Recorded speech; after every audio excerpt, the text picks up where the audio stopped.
A story hidden in the folds of time. Not an investigation, but a whisper. Not a certainty, but a fragment of soul. This is the unseen life of Leonardo da Vinci.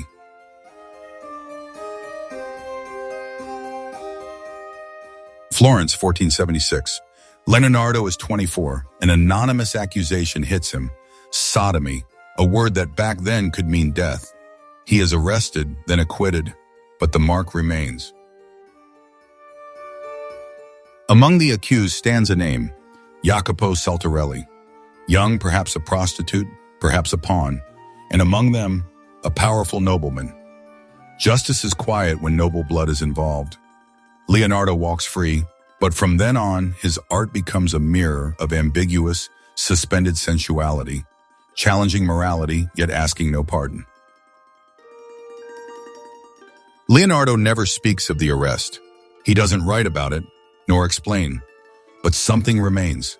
In his figures, in the bodies he shapes, in young faces, always male. There's a love held back, perhaps denied, that finds refuge in drawing. Not a confession, but a breath between the lines.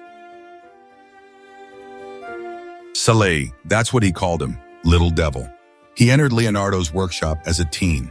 He stole, lied, charmed. Yet he stayed with Leonardo for 20 years.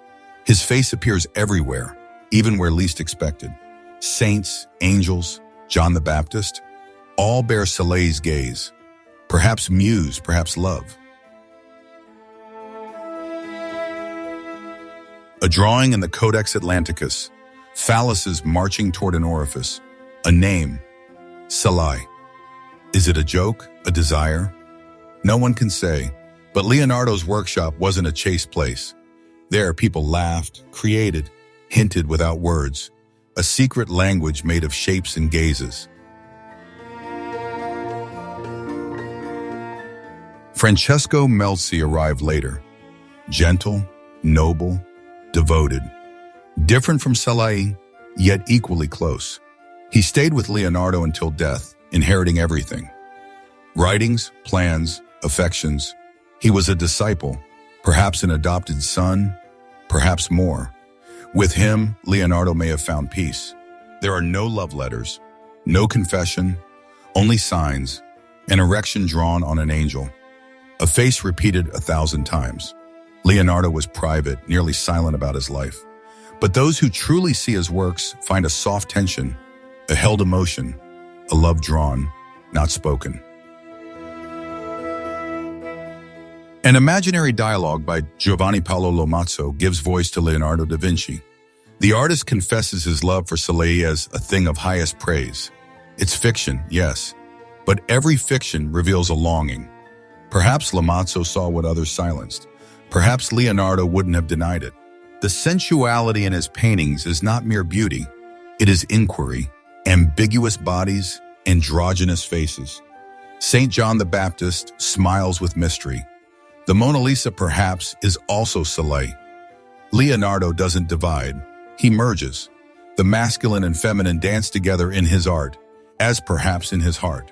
There is a quiet force in the bodies Leonardo draws, never flesh displayed, but skin crossed by thought. Desire is never shouted, but wins softly through muscles, hair, hands. Perhaps that's where male love found space, not in exposed life, but in beauty imagined. Leonardo wrote down everything. He studied bones, veins, expressions. But when it came to himself, he fell silent. A silence not of emptiness, but of choice. Perhaps protection or modesty. Those who love in secret know that every word more is a risk too far. Leonardo never married. He had no children, no wife. His affection chose other paths, more hidden, more free. His bonds with young men followed no pattern. Not family, but quiet intimacy, between student and master, between gesture and gaze. All his life, Leonardo was a stranger, even at home. Illegitimate, curious artist, a man who didn't love what he was told to love. His difference was everywhere, and yet he never denied himself. He chose shadow over lies. And in the half-light, he saw more than those in the sun. His erotic sketches, hidden in codices, are not pornography. They are irony, desire, freedom. There's something childish and divine in those fleeting lines. Not for everyone, perhaps only for himself. A secret game between flesh and imagination. In Rome, in his final years, Leonardo was watched. The atmosphere was hostile, inquisitorial. He felt isolated, like a shadow out of place. But even there, among courts and censors, he kept creating. With his pencil, he built spaces where he could be whole, human, fragile, free. In France, he found refuge. The king welcomed him, perhaps even understood him. He died in the arms of a young man, perhaps Melzi. Even in death, Leonardo was surrounded by male gazes, companions, students, affections. No women, but no loneliness. Centuries tried to normalize him. A genius, yes, but chaste. Creative, but neutral. Yet all it takes is a closer look. The male body fascinated him, ran through him. Leonardo was also desire, a desire that did not bend, only hid. Male love, in the Renaissance, was not an identity. It was risk, secrecy, complicity. Leonardo was no activist, nor a martyr. He was a man who chose to live his truth in the forms he knew. Art, silence, gaze. And if today we call him homosexual, it's only to understand him better.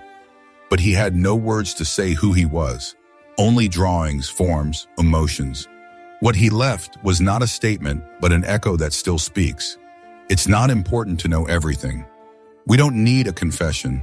It's enough to listen to the silence between the lines of his notebooks, the way a body bends, how a gaze lingers.